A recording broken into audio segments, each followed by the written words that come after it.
All right, I want you to come with me for a minute. We're going back in time, way back to old Edo. But here's the thing. I don't want you to just learn about this. I want you to be there. So for the next few minutes, this isn't just some story. It's your story. You can almost feel it, right? That deep down chill that never really leaves. The smell of mackerel and vinegar just clings to everything. It's the scent of your entire world. You're small. You're easy to overlook. Nobody really sees you. Until one day, somebody does. Two women just appear, and they are everything you're not.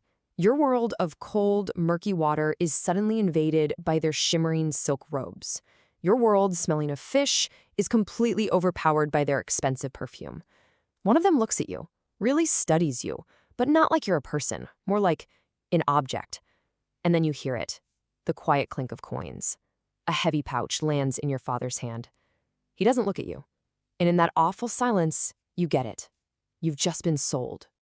Before the sun even sets, you're in a new world. It's called Yoshiwara, the pleasure district. It's all glowing lanterns and the sound of distant laughter. It's a beautiful prison. And the very first thing they do, they take the only thing you have left. They take your name. You're not that little girl anymore. You're a project, an investment that needs to become valuable. You become what's called a kamuro, basically a child attendant to a senior Oiran, a very high-ranking courtesan. Your life is now just a loop of serving and watching. You learn all the complicated rules of this place by observing her, by fearing her, and your whole goal, it's to be invisible. Because you learn really fast that the only time anyone notices you is when you've done something wrong. Once you turn 13, the real work starts, and it is grueling. Your life becomes this relentless schedule of mastering the arts. Tea ceremonies, calligraphy, dance, music. This is not a hobby. This is a forging. You play the shamisen until your fingertips literally bleed. You're learning how to create perfect beauty out of your own pain.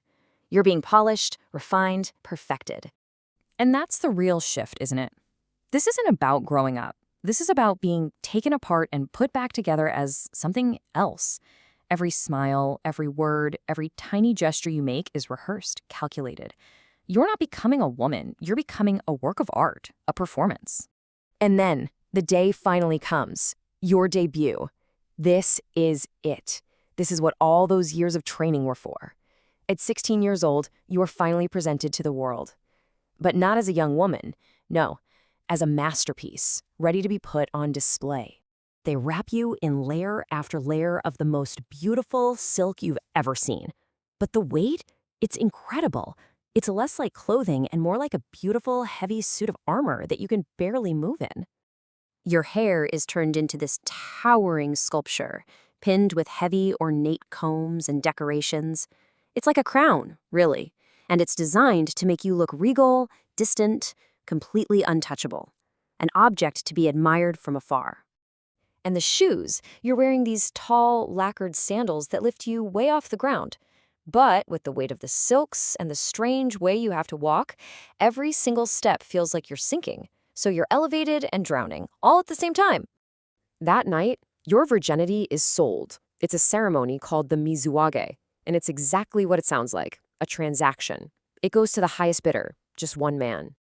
As you walk through the streets with literally every eye on you, it finally hits you.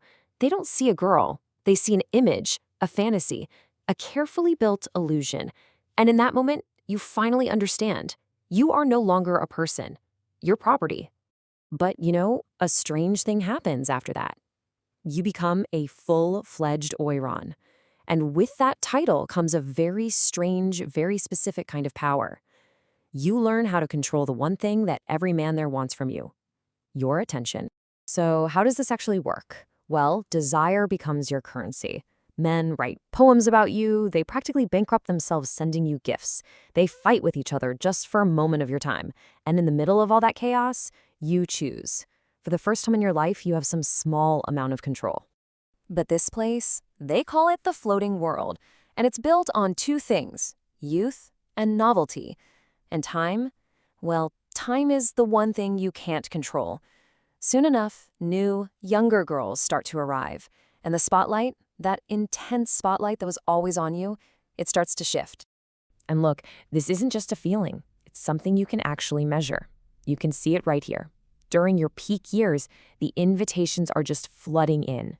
But as the years go by, that number drops sharply. The economics of desire, it turns out, are pretty simple and pretty cruel. So you might be thinking, why not just leave? And the answer is right here. Debt. Every single silk robe, every meal, every music lesson you ever had was a loan. You've been living inside an invisible cage this whole time, and the price of freedom is a number so big, it's almost impossible to ever repay. And then something happens that's bigger than you, bigger than Yoshiwara, bigger than anything you can control. The outside world, which has always felt so far away, comes crashing in. The entire country, the structure of Japan itself, begins to change. It's called the Meiji Restoration. It's the end of the samurai and the beginning of Japan opening up to the West. And as you can see on this timeline, the change is fast. It is absolute. The old world that you perfected, that you mastered, it's collapsing. And a new Japan is being built right on top of its ashes. And for you, this has one very, very direct consequence. Your main customers, the men who fueled your entire world, the samurai class, they're being dismantled. They are quite literally disappearing. And without them, your art, your purpose, your entire reason for being becomes obsolete. When they disappear, so do you. Culture just moves on. A whole new idea of elegance takes over, and it's embodied by the geisha.